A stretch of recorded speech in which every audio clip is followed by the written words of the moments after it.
मुख्यमंत्री पुष्कर सिंह धामी ने चारधाम व्यवस्था की समीक्षा। यात्रियों की सुविधाओं को लेकर की गई चर्चा। कहा जल्द खोल दिए जाएंगे ऑफलाइन रजिस्ट्रेशन।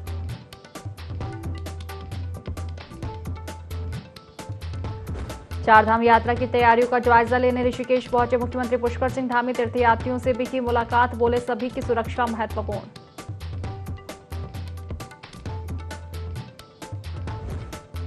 देहरादून में रिसपना नदी के किनारे बसे अवैध घरों पर कार्रवाई। प्रशासन ने अवैध कब्जों को तोड़ना किया शुरू। 27 बस्तियों के 525 घरों पर गिरेगी गाज।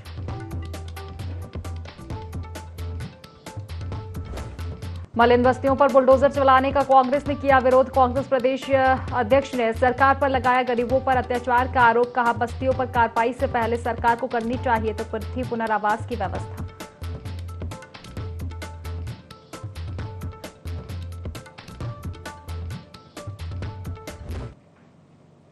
नमस्कार, देवभूमि लाइव देख रहे हैं आप और मैं हूं आपके साथ खुशी व्यास। चलिए बड़ी खबर आपको इस वक्त उत्तरकाशी से बता दें, जहां सालारा गांव में आग लगी है भीषण। आपको बता दें कि आग से 16 घर जलकर खाक हुए हैं। आग लगने का कारण अज्ञात है। आग पर काबू पाने की सूचना फिलहाल मिल रही है। एयरफोर्स के हेलीकॉप्टर बचाव कार्य में जुटे हुए हैं। सीएम पुष्कर सिंह धामी पल पल अपडेट ले रहे हैं। बचाव और राहत कार्य युद्ध स्तर पर जारी है। वन विभाग, एनडीआरएफ, स्थानीय पुलिस भी बचाव कार्य में जुटी हुई है। बड़ी खबर आपको बता रहे हैं उत्तरकाशी से। सालरा गांव में भीषण आग लगी है। आग से 16 घर जलकर खाक हुए हैं। आग लगने का कारण फिलहाल अज्ञात है। आग पर काबू पाने के प्रयास लगातार जारी है। एयरफोर्स के हेलीकॉप्टर से बचाव कार्य किया जा रहा है। तो मुख्यमंत्री पुष्कर सिंह धामी भी पल पल की अपडेट ले रहे हैं। बचाव और राहत कार्य युद्ध स्तर पर जारी है। वन विभाग, एनडीआरएफ, स्थानीय पुलिस भी बचाव कार्य में जुटी हुई है। तो ये बड़ी खबर इस वक्त की हम आपको बता रहे हैं उत्तरकाशी से, जहां सालरा गांव में भीषण आग लग गई है। 16 घर इस आग की चपेट में आए हैं, जलकर खाक हो चुके हैं। तो ये भीषण आगजनी से जुड़ी बड़ी खबर हम आप तक पहुंचा रहे हैं। आग लगने का कारण फिलहाल अज्ञात है। काबू पाने का प्रयास लगातार किया जा रहा है। एयरफोर्स के हेलीकॉप्टर से बचाव कार्य किया जा रहा है। सीएम पुष्कर सिंह धामी भी पल पल की अपडेट ले रहे हैं। चलिए विस्तार से चर्चा करेंगे। दीपक नौटियाल हमारे साथ जुड़ चुके हैं फोन लाइन पर। दीपक, फिलहाल क्या कुछ अपडेट मिल रही है, क्योंकि भीषण आगजनी की ये घटना है। 16 घर जो है जलकर खाक हुए हैं। फिलहाल क्या कुछ स्थिति? जी खुशी, आपको बता दूं कि ये जो मामला है मोरी ब्लॉक के फिलहाल का है और यहाँ पे 90 मकान जो है यहाँ पे आग के जद में थे, लेकिन फिलहाल आग पे काबू पा लिया गया है और 14 से 15 मकान जलने की जहाँ पे जो है जो पुष्टि हुई है। फिलहाल जो है आग पे काबू पा लिया गया और जो अभी जो आग लगने के कारण उनका पता लगाया जा रहा है। एसडीआरएफ, एनडीआरएफ और उत्तरकाशी पुलिस और जो भी बचाव दल है वहाँ पे मौजूद है। फिलहाल आग पर बचाव का जो काबू कर रहे हैं। जी दीपक, फिलहाल देखिए स्थिति तो ठीक है, लेकिन फिलहाल देखा जाए तो बताया जा रहा था कि करीब 16 घर इसकी चपेट में आए हैं। क्या कुछ अपडेट मिल रही है? कितना नुकसान हुआ है? क्या कोई जनहानि की भी खबर सामने आ रही है? जी खुशी, आपको बता दूं कि फिलहाल कोई जनहानि की जो है खबर सामने नहीं आ रही, लेकिन जो जो यहाँ पे जो आग से जो नुकसान हुआ उसका आकलन लगाए जा रहे हैं। वहाँ पे जो है राजस्व विभाग की टीम मौजूद है और वहाँ पे जो मैं भी रास्ते में हूँ, क्योंकि नेटवर्क की थोड़ा सा प्रॉब्लम दिक्कत आ रही है और यहाँ पे जो है राजस्व विभाग की टीम मौजूद है। वहाँ पे एसडीएम कुरोला देवानंद शर्मा जी वहाँ पे पहुँच रहे हैं और जो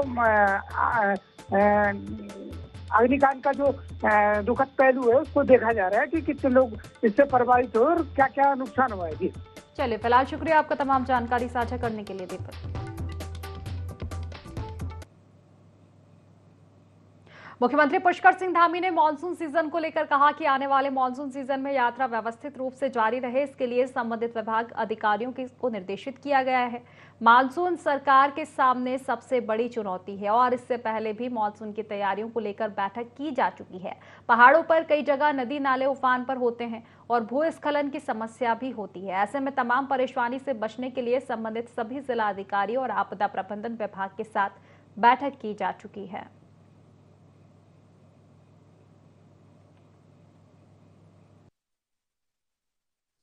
पहले भी हमने बैठक करी है और जितने भी नदी नाले और हमारे ऐसे बरसाती नाले हैं उनकी सफाई है, शहरों की नालियों की सफाई है, उन सब पर और अत्यधिक जहाँ पर भूस्खलन होता है, ज़्यादा बरसात के समय में बाढ़ स्थिति पैदा हो जाती है, नाले अपना रास्ता बदल लेते हैं, बरसाती जो बहने वाले नाले नदियाँ जो इस प्रकार के हैं उन सब के लिए जो है पहले से चूंकि आपदा प्रबंधन के साथ भी और सभी जिलाधिकारियों के साथ हम पहले इसकी समीक्षा कर चुके हैं। देहरादून में मुख्यमंत्री पुष्कर सिंह धामी ने चारधाम यात्रा को लेकर अधिकारियों के साथ समीक्षा बैठक की। इस दौरान सीएम धामी ने कहा कि चारधाम यात्रा में पिछले साल की तुलना में इस बार 16 दिनों में श्रद्धालुओं की संख्या दोगुनी हुई है। यात्रा को लेकर कोई दिक्कत न आए इस पर अधिकारियों के साथ चर्चा हुई है। उन्होंने कहा कि जो यात्री ऑफलाइन रजिस्ट्रेशन बंद होने के चलते हरिद्वार और ऋषिकेश में होल्डिंग स्थान पर रुके हैं, उन्हें कैसे आगे बढ़ाया जाए, इस पर भी चर्चा की गई है।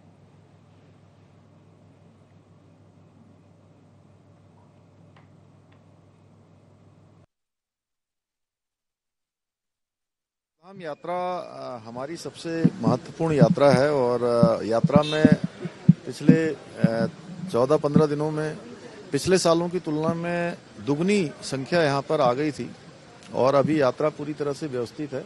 आगे यात्रा में किसी प्रकार का कोई चैलेंज ना आए उसी को लेकर बैठक की है। सभी जगह पर जो हमारे होल्डिंग स्थान हैं उन स्थानों पर अपने जो ऋषिकेश में जो बड़ा बैकलॉग एक बन गया था, वो बैकलॉग में जो लोग 15 दिनों से 10 दिनों से रुके हुए थे उन सबको यात्रा पर कैसे बढ़ाया जाए। क्योंकि एक ऑनलाइन व्यवस्था अभी 31 मई तक हमने की है, ऑफलाइन रजिस्ट्रेशन बंद किए हैं, तो 31 मई तक तो वो बंद ही है। आगे भी चूंकि यात्रा को व्यवस्थित करने के लिए जो जरूरी होगा उसके अनुरूप हम निर्णय लेंगे। प्रदेश में चल रही चारधाम यात्रा को लेकर मुख्यमंत्री पुष्कर सिंह धामी लगातार अपडेट दे रहे हैं और चारधाम यात्रा की मॉनिटरिंग करते हुए समीक्षा बैठक भी कर रहे हैं। साथ ही अधिकारियों से यात्रा का फीडबैक भी ले रहे हैं। आपको बता दें कि सीएम धामी ऋषिकेश पहुंचे, जहां उन्होंने चारधाम यात्रा की व्यवस्थाओं का स्थलीय निरीक्षण करते हुए अधिकारियों को आवश्यक सुविधाओं समेत पेयजल, भोजन, स्वच्छता और स्वास्थ्य व्यवस्थाओं को सुगम बनाने के निर्देश दिए।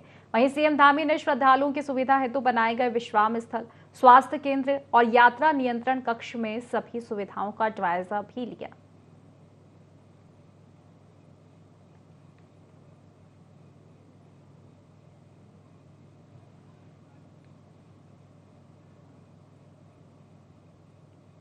तो लोकसभा चुनाव के बाद अब राजनीतिक पार्टियां नगर निकाय चुनाव की तैयारियों में जुट गई हैं। निश्चित रूप से इस बार उत्तराखंड के नगर निकाय चुनाव दिलचस्प होने वाले हैं।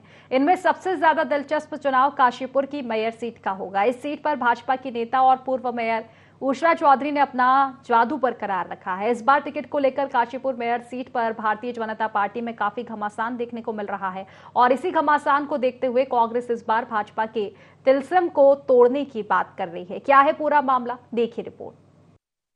उत्तराखंड में होने वाले निकाय चुनाव में कांग्रेस और बीजेपी में काफी घमासान देखने को मिलेगा। उत्तराखंड की काशीपुर की मेयर सीट सबसे हॉट मानी जाती है। बता दें कि काशीपुर कांग्रेसियों का गढ़ माना जाता रहा है, लेकिन इस बार भारतीय जनता पार्टी में दावेदारों को लेकर काफी जद्दोजहद देखी जा रही है। काशीपुर सीट पर पिछली बार उषा चौधरी ने निर्दलीय प्रत्याशी रहते हुए कांग्रेस प्रत्याशी रुखसाना अंसारी को करारी मात दी थी, तो वहीं इस रोमांचक मुकाबले में बसपा और भाजपा तीसरी और चौथे स्थान पर रही थी। लेकिन बाद में उषा चौधरी ने भाजपा का दामन थाम लिया। अब उषा चौधरी एक बार फिर से भाजपा में मेयर के पद के लिए टिकट की दावेदारी कर रही है। ऐसा भी माना जा रहा है कि यदि भाजपा ने उषा चौधरी को टिकट नहीं दिया तो वह भाजपा को बड़ा नुकसान पहुंचा सकती है। मुझे अपनी पार्टी पर पूरा भरोसा है कि जिस तरीके से लेकर 2003 से लेकर और आज तक 2013 मैंने जीता, वो भी मैंने पार्टी की निर्दलीय भले ही जीता, लेकिन वो सीट मैंने पार्टी की झोली में डाली। फिर एक चुनाव मेरा हुआ, उसमें भी ये पार्टी की जीत हुई।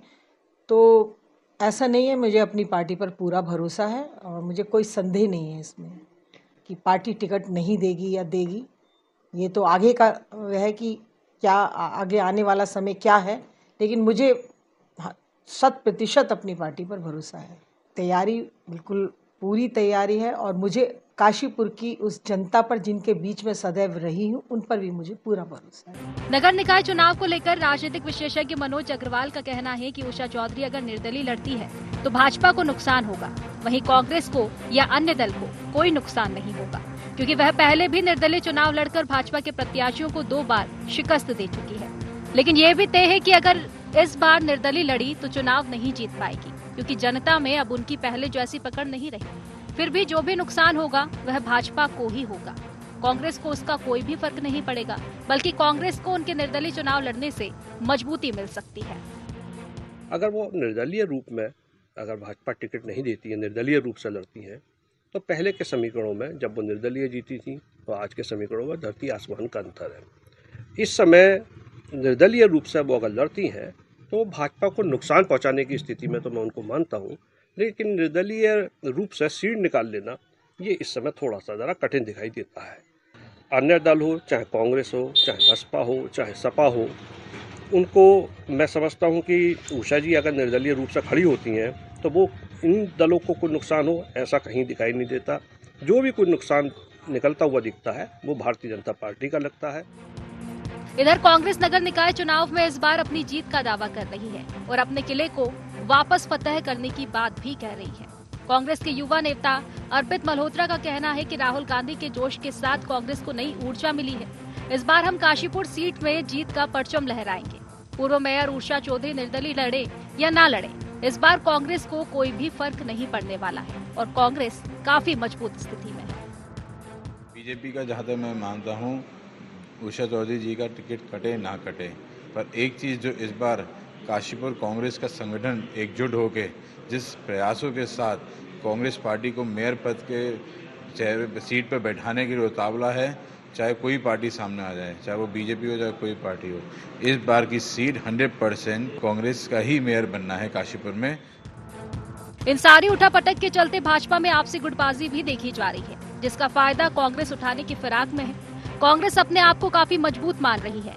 अब देखना ये होगा कि भाजपा क्या इस बार फिर से उषा चौधरी पर भरोसा जताकर उन्हें चुनावी मैदान में उतारती है या फिर किसी और पर भरोसा जताती है। वहीं टिकट नहीं मिलने पर यदि उषा चौधरी बगावत करती है तो भाजपा को क्या नुकसान होगा, ये आने वाला समय ही बताएगा। काशीपुर से IND24 की रिपोर्ट।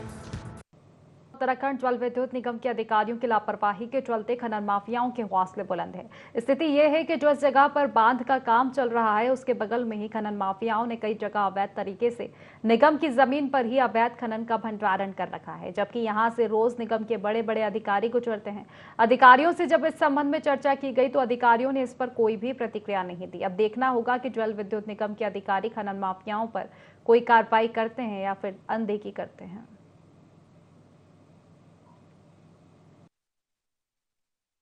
की ओर से हमें अभी लखवाड़ परियोजना क्षेत्र में अवैध खनन किए जाने के संबंध में कोई भी अभी पत्र प्राप्त नहीं हुआ है। यदि पत्र प्राप्त होता है या हम देख लेते हैं हमारे संज्ञान में, अब आपने ये मामला डाला है तो हम देख लेंगे कि अवैध भंडारण और जो भी अगर इसका परिवहन होता है, खनिज का परिवहन अवैध रूप से होता है तो हम इसके ऊपर तत्काल कार्रवाई करेंगे।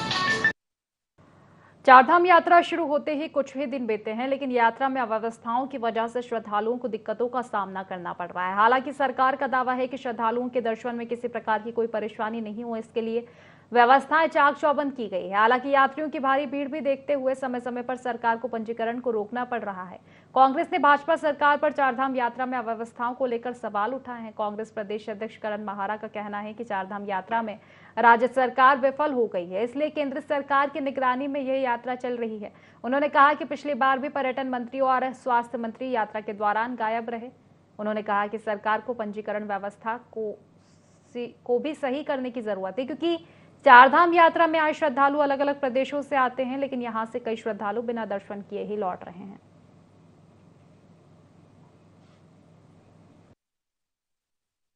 मोहर लगाई है केंद्र सरकार ने कि आज चारधाम यात्रा का मेन मैनेजमेंट जो है केंद्र सरकार के होम मिनिस्ट्री को लेना पड़ा है। इसका मतलब राज्य सरकार फेल है और राज्य सरकार के मंत्री कहीं कुछ करते हुए नहीं दिखा रहे। खुद दर्शन करा रहे हैं, वीआईपी दर्शन मना कर रहे हैं और वहाँ मंत्री जी जो है दर्शन करते हुए दिखाई दे रहे, बड़ी बड़ी बातें कर रहे हैं। लेकिन सरकार को चेतना चाहिए और जो रजिस्ट्रेशन की प्रक्रिया है ये 8 महीने पहले कम से कम शुरू होनी चाहिए और लोगों को पता होना चाहिए कि बिना रजिस्ट्रेशन के नहीं आने दिया जाएगा। किस तरीके के वीडियोज आ रहे हैं, लोग अपनी स्टेट्स की तुलना कर रहे हैं कि उत्तराखंड में अपमान हो रहा है, अनादर हो रहा है, गरीबों के संग दिक्कतें आ रही हैं। लोग जितना पैसा लेके घर से चल रहे हैं वो पड़ाव में ही खत्म हो जा रहा है, क्योंकि एक एक पड़ाव में 10-10 दिन 12-12 दिन उनको रुकना पड़ रहा है। पैसे मांगे जा रहे हैं दर्शन करने के लिए, आगे बढ़ने के लिए, गाड़ी ले जाने के लिए पैसे मांगे जा रहे हैं। ये व्यवस्था पे चोट है। उत्तराखंड में चारधाम यात्रा में श्रद्धालुओं का जन सैलाब उमड़ रहा है। शुरुआती दिनों में ही रिकॉर्ड तोड़ श्रद्धालु चारधाम में पहुंचे हैं, लेकिन इसी के साथ ही चारधाम यात्रा की व्यवस्थाओं को लेकर सियासत थमने का नाम नहीं ले रही है। इस बार भाजपा के वरिष्ठ नेता और उत्तराखंड के पूर्व सीएम त्रिवेंद्र सिंह रावत अपनी ही सरकार को घेरते हुए दिखाई दिए। देखिए रिपोर्ट। उत्तराखंड में चारधाम यात्रा की शुरुआत से ही व्यवस्थाओं की पोल खुलती नजर आई। इस बार चारधाम यात्रा में कई अव्यवस्थाएं देखने को मिली, लेकिन इन व्यवस्थाओं के बिगड़ने के कई कारण सरकार बता रही है, जिसमें कि भीड़ को भी एक कारण बताया जा रहा है। दरअसल बीते दिनों कैबिनेट मंत्री प्रेमचंद अग्रवाल ने एक बयान दिया था, जिसमें उन्होंने कहा था कि आचार संहिता की वजह से यात्रा की तैयारी में चूक हो गई। नहीं, आचार संहिता एक बाधा तो बना है। देखिए, मैं फिर कह रहा हूँ कि 19 अप्रैल को हमारे यहाँ चुनाव पहले फेज में हो गए, यानी कि लगभग 1 महीना आज हो गया। उसके बावजूद अभी हमें काम करने में दिक्कतें आ रही है। हमें चुनाव आयोग की तरफ देखना पड़ रहा है। तो इन चीजों में थोड़ा सा चुनाव आयोग को हमारा तो आग्रह है उनसे कि इस पे थोड़ा सा वो शिथिलता बरते, ताकि इन पे हम लोग काम तेजी से कर सकें। चारधाम यात्रा में बिगड़ी व्यवस्थाओं को लेकर पूर्व सीएम त्रिवेंद्र सिंह रावत ने सवाल खड़े किए हैं। पूर्व सीएम त्रिवेंद्र सिंह रावत ने अपनी ही सरकार पर सवाल खड़े करते हुए कहा कि उत्तराखंड में 19 अप्रैल को मतदान संपन्न हो गया था और चारधाम यात्रा बाद में शुरू हुई, लेकिन प्रशासन अपनी नाकामी और बेवकूफी छुपाने के लिए इस तरह की बात कर रहा है। देखिए, चुनाव में भी एक थोड़ा बहुत फोर्स हमारी लगती है, लेकिन चुनाव तो यहाँ 19 अप्रैल को संपन्न हो गए। यात्रा कब प्रारंभ हुई? तो ये प्रशासन अपनी नाकामयाबी, अपनी बेवकूफ़ी छुपाने के लिए इस तरह की बात करती है। प्रशासन के लोगों के मुंह से इस तरह की बातें शोभा नहीं देती। चारधाम यात्रा में जहां एक तरफ लाखों की संख्या में श्रद्धालु दर्शन कर रहे हैं, तो वहीं भारी भीड़ ने शासन प्रशासन के पूरे सिस्टम को हिला दिया है। आलम यह है कि श्रद्धालु बिना दर्शन किए वापस घर लौट रहे हैं, तो ऑफलाइन पंजीकरण बंद होने से कई तीर्थयात्री ऋषिकेश रुके हैं। ऐसे में कांग्रेस पार्टी भी सरकार पर यात्रा की अव्यवस्थाओं को लेकर जमकर हमलावर है। कांग्रेस प्रदेश प्रवक्ता शीशपाल बिष्ट का कहना है कि चारधाम यात्रा में लगातार अव्यवस्थाएं सामने आ रही है, लेकिन मंत्री अपनी नाकामी छुपाने के लिए बहानेबाजी कर रहे हैं। पूर्व सीएम त्रिवेंद्र ने भी चारधाम यात्रा को लेकर वाजिब सवाल खड़े किए हैं। आखिर प्रशासन कहां सोया हुआ था? समय पर तैयारी क्यों नहीं की गई? चारधाम यात्रा में जितनी भी अव्यवस्थाएं आपको दिखाई दे रही हैं, या निकायों में के चुनाव में जो भी देरी हो रही है, मंत्री जो है अपनी नाकामी छुपाने के लिए जो है बहानेबाजी कर रहे हैं। और पूर्व मुख्यमंत्री त्रिवेंद्र सिंह रावत जी ने भी जो है वाजिब सवाल खड़े किए हैं कि आखिर जो है प्रशासन कहाँ सोया हुआ था, समय पर जो है वो तैयारी क्यों नहीं कर रहा था। जब इनको तैयारी करनी होती है तब तो जो है अधिकारी एसी कमरों में सोए हुए हैं। अगर पूर्व मुख्यमंत्री इतना बड़ा बयान दे रहे हैं तो निश्चित तौर पर ये सरकार के लिए शर्मनाक है और सरकार की कार्यप्रणाली पर बहुत बड़ा प्रश्न चिन्ह है। चारधाम यात्रा शुरू होने के बाद से अब तक व्यवस्थाओं के मोर्चे पर सरकार लगातार सवालों के घेरे में है। यात्रा मार्गों पर अव्यवस्थाओं को लेकर जहां एक तरफ आम श्रद्धालुओं में नाराजगी देखी जा रही है, तो वहीं कांग्रेस भी धामी सरकार पर तमाम आरोप लगा रही है। लेकिन अब खुद धामी सरकार में कैबिनेट मंत्री प्रेमचंद अग्रवाल ने ऐसा बयान दे दिया है जिससे सरकार की किरकिरी तो हो ही रही है, साथ ही विपक्ष के हाथ भी बड़ा मुद्दा लग गया है। देहरादून से IND24 के लिए विनय सूद की रिपोर्ट। एनजीटी के आदेश के तहत देहरादून में बस्तियों में अवैध कब्जों पर प्रशासन ने कार्रवाई शुरू कर दी है। राज्य ने मलिन बस्तियों पर सियासत भी तेज हो चुकी है। पार्टी के प्रदेश अध्यक्ष करत महारा ने मलिन बस्तियों पर चलाए जा रहे बुलडोजर पर सवाल उठाया। उनका कहना है कि सरकार को बस्तियां उजाड़ने से पहले बस्तीवासियों का पुनर्वास करना चाहिए था। महारा का कहना है कि सरकार बस्तियों को हटाने की आड़ में गरीबों पर अत्याचार कर रही है। उन्होंने कहा कि सरकार समय से अगर आंकड़े जुटा लेती और बस्ती वासियों के फॉर्म भर लेती तो यह नौबत नहीं आती।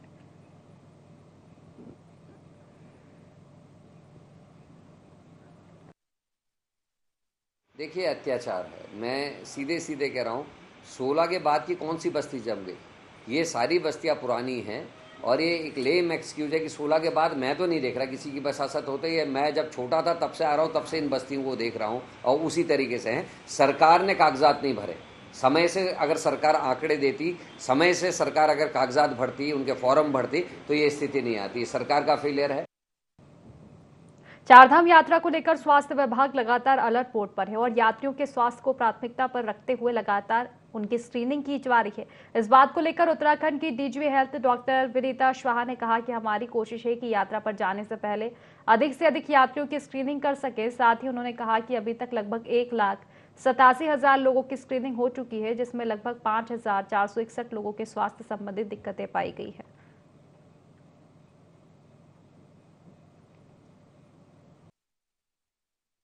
हमारी कोशिश है मैक्सिमम लोगों की हम स्क्रीनिंग करके भेजें यात्रा में जाने से पहले, और हमारी सभी स्तर पर ऋषिकेश से लेकर ऊपर चारधाम के अंतिम पड़ाव तक स्क्रीनिंग टीम बैठी हुई है।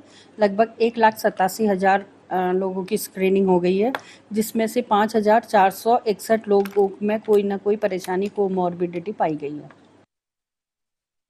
चारधाम यात्रा अपने चरम पड़ाव पर है। ऐसे में बढ़ते यात्रियों की संख्या को रोकने के लिए जिला प्रशासन ने तिलोथ मार्ग पर बैरियर लगाकर रखा है। इसके कारण केदारनाथ वैकल्पिक मार्ग पर बड़ी गाड़ियां नहीं चल पा रही है। इसी कारण होटल व्यवसाय से जुड़े लोगों को भारी नुकसान हो रहा है। होटल व्यवसाय से जुड़े लोगों ने जिला प्रशासन से मिलकर इस बैरियर को हटाने की मांग की, साथ ही चेतावनी दी कि जल्द ही यह बैरियर नहीं हटता है तो आंदोलन किया जाएगा।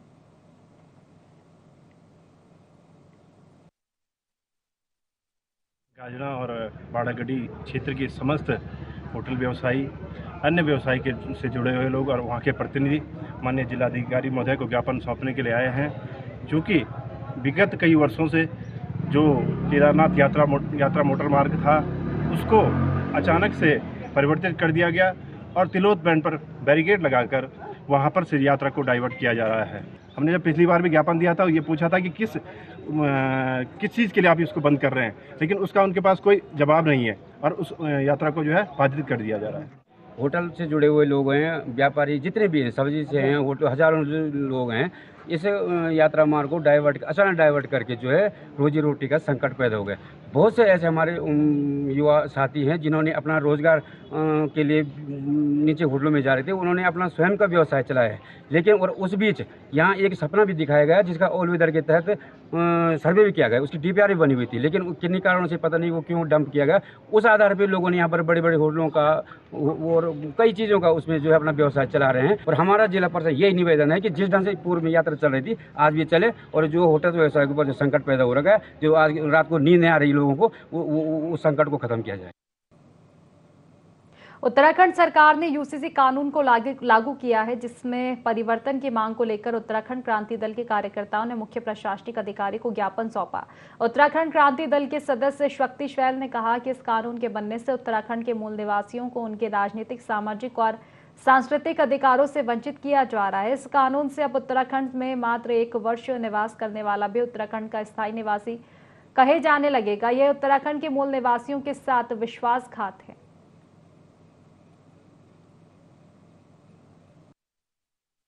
क्रांति दल ने आज मुख्यमंत्री को उप जिलाधिकारी कोटद्वार के माध्यम से ज्ञापन दिया है, और ज्ञापन में उत्तराखंड सरकार के खिलाफ आक्रोश व्यक्त किया है और उत्तराखंड सरकार की निंदा की गई है कि जो समान नागरिक संहिता कानून उन्होंने बनाया, बहुत जल्दबाजी में बनाया, ब्यूरोक्रेसी के दबाव में बनाया और सस्ती लोकप्रियता हासिल करने के लिए बनाया, और जिसमें लिख दिया कि 1 साल से कोई भी आदमी यहाँ रह रहा हो तो अस्थायी निवासी होगा। मतलब है कि राष्ट्रीय पार्टियां ये चाहती हैं कि उत्तराखंड के लोग, उत्तराखंड के मूल निवासी, उनके अधिकारों को, उनके सामाजिक अधिकारों को लूटा जाए, उसमें आक्रमण किया जाए। देर शाम हुई मूसलाधार बारिश से चौमेल लोहाघाट सड़क में विशालकाय पेड़ भरभराकर सड़क पर जा गिरा, जिससे सड़क मार्ग बाधित हो गया। अजय बिष्ट ने कहा कि 1 घंटे की मेहनत के बाद पेड़ को सड़क मार्ग से हटाया गया। इसके बाद यात्रियों को निकाला गया। हालांकि पेड़ सड़क किनारे पड़ा है, जिससे संबंधित विभाग से हटाने की मांग की जा रही है।